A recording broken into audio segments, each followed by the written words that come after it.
Usai tak terduga perwakilan warga pengungsi sipil menyampaikan pernyataan sikap resmi atau press release. Pernyataan sikap warga dua distrik, Moskona Utara dan Moskona Utara Jauh, terkait situasi pengungsian, trauma kolektif, dan kehadiran aparat militer untuk segera dirilis ke media dan publik. Kami, perwakilan warga sipil dari distrik Moskona Utara dan Moskona Utara Jauh, menyampaikan pernyataan resmi ini sebagai bentuk keprihatinan mendalam atas kondisi kemanusiaan, situasi trauma kolektif, serta hilangnya rasa aman yang kami alami sejak terjadinya kontak senjata antara aparat militer dan TPNPB di wilayah kami. Masyarakat dua wilayah, distrik Moskona Utara dan distrik Moskona Utara Jauh, terkait situasi keamanan, pengungsian, dan pelanggaran HAM. Kami, warga masyarakat sipil dari distrik Moskona Utara dan distrik Moskona Utara Jauh, Kabupaten Teluk Bintuni, Provinsi Papua Barat Daya atau Papua Barat Pegunungan,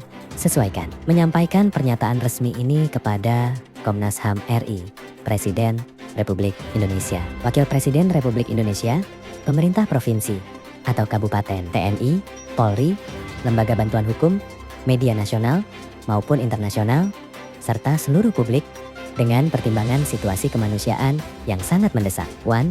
Kronologi singkat peristiwa. 1. Kedua distrik kami sejak dahulu merupakan wilayah tempat tinggal masyarakat adat yang damai, menjalankan pemerintahan desa, ibadah, dan aktivitas sosial seperti biasa. 2. Situasi berubah setelah masuknya aparat militer organik atau non-organik yang melakukan operasi keamanan dan membangun pos TNI di Kampung Moyeba, Sri.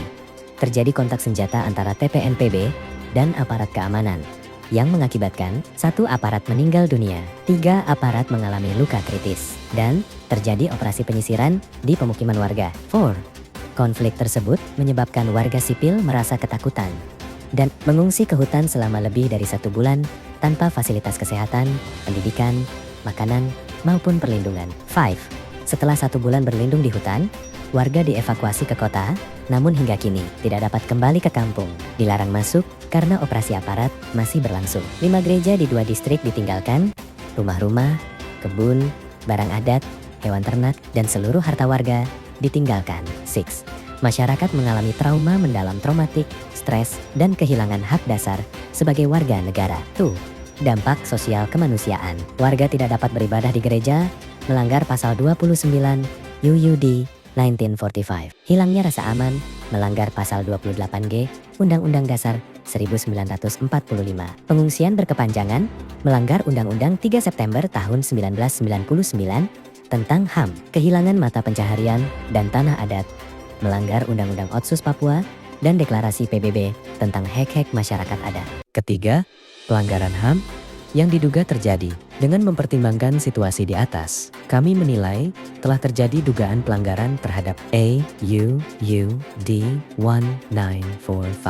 Pasal 28 bukaan diafragma, hak hidup. Pasal 28E1, kebebasan beragama dan beribadah. Pasal 28G1, hak atas rasa aman. Pasal 28I4, perlindungan HAM oleh negara. B. Undang-Undang 3 September tahun 1999 tentang hak asasi manusia. Pasal 4, hak untuk hidup, bebas dari ketakutan, bebas dari penghilangan paksa. Pasal 18, larangan pemindahan penduduk secara paksa. Pasal 29, hak anak. Pasal 34, hak atas rasa aman. Pasal 36, hak atas tempat tinggal dan kehidupan layak. Pasal 43 sampai 47, perlindungan hak masyarakat adat dan tanah ulayat. Pasal 59, kewajiban pemerintah melindungi rakyat sipil. D. Instrumen internasional, Deklarasi Universal HAM, UDHR Pasal 3, 9, 13, ke-18. Deklarasi PBB tentang hak masyarakat adat, UNDRIP, Pasal 7, 8, ke-10. 4. Pernyataan Presiden dan Wakil Presiden. Kami merujuk langsung pada pernyataan Presiden Prabowo Subianto bahwa seluruh warga harus merayakan Natal dengan aman, damai, dan penuh sukacita. Wakil Presiden Gibran Rakabuming Raka yang menegaskan tidak boleh ada pihak yang mengganggu perayaan Natal. Jika dipersulit, laporkan langsung. Situasi kami bertentangan dengan instruksi resmi negara tersebut. 5. Tuntutan. Desakan resmi berdasarkan fakta, hukum, dan situasi kemanusiaan. Kami secara tegas meminta 1. Pemerintah pusat presiden dan wapres menarik aparat militer organik atau non-organik dari distrik Moskona Utara dan Moskona Utara Jauh. Menghentikan operasi yang berdampak pada warga sipil, menjamin pemulihan keamanan berbasis pendekatan sipil, bukan militer. 2. Komnas HAM RI melakukan penyelidikan independen atas dugaan pelanggaran HAM, melakukan pemantauan langsung ke lokasi, desa, dan tempat pengungsian. Sri, pemerintah provinsi dan kabupaten menjamin pemulihan sosial, termasuk bantuan kemanusiaan, pemulihan pendidikan anak, pemulihan ekonomi masyarakat adat. 4. TNI, Polri menghentikan tindakan yang menyebabkan trauma warga sipil, melaksanakan operasi sesuai standar HAM dan hukum humaniter. 5. LSM, LBH, dan jaringan advokasi LBH Papua, LBH Jakarta, YLBHI, Amnesty, Kontras diminta mendampingi secara hukum dan mendorong penyelidikan resmi. 6. Media nasional dan publik menyebarkan informasi ini untuk mencegah pembungkaman dan memastikan transparansi. 6. Penutup kami, masyarakat 2 distrik Moskona Utara dan Moskona Utara Jauh bukan bagian dari konflik bersenjata.